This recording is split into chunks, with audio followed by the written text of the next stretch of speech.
Nakita na po sa personal ang sparkle star na si Eman Bacosa Pacquiao at ang kanyang crush na si Jillian Ward.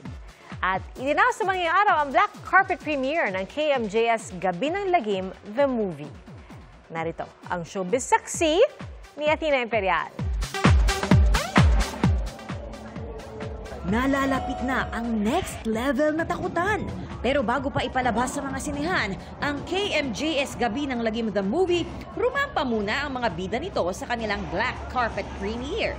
Present ang award-winning journalist na si Jessica Soho. Ganon din ang mga bibida sa tatlong kwentong hango sa real-life horror stories.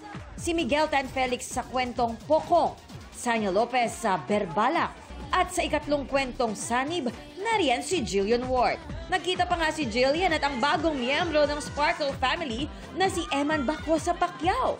Sa isang panayam, umamin si Eman na crush na si Jillian. Nagyakapan pa ang dalawa.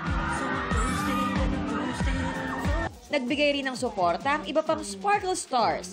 Naroon din sina GMA Network Senior Vice President Attorney Annette Gozon Valdez, GMA Pictures Executive Vice President at GMA Public Affairs Senior Vice President Nessa Valdeleon at Sparkle First Vice President Joy Marcelo.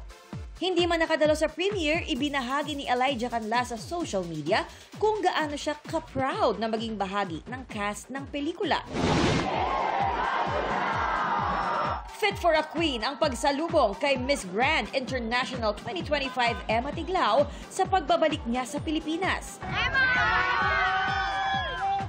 Panay kaway si Emma habang nakasakay sa float na ang disenyo inspired sa isinuot niyang evening gown sa kompetisyon. Inaabangan na rin ang pagbabalik bansa ngayong gabi ni Miss Universe third runner-up Atisa Manalo. Si Atisa rin ang nag-third place para sa kanyang Beyond the Crown advocacy video tungkol sa youth empowerment at leadership development. Kinilala rin para sa Best National Pageant ang Pilipinas.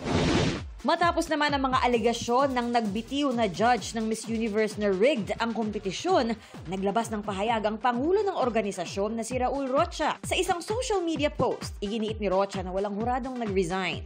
Isang oportunista umano ang nagtanggang gumamit ng kasikatan ng Miss Universe para magkaroon ng followers. Magsasagawa rin daw sila ng legal action. Nilinaw ni Rocha na 100% private organization ang Miss Universe. Hindi rin daw bayad ang mga hurado. Aniya, the results speak for themselves. Para sa GMA Integrated News, ako si Athena Imperial, ang inyong saksi.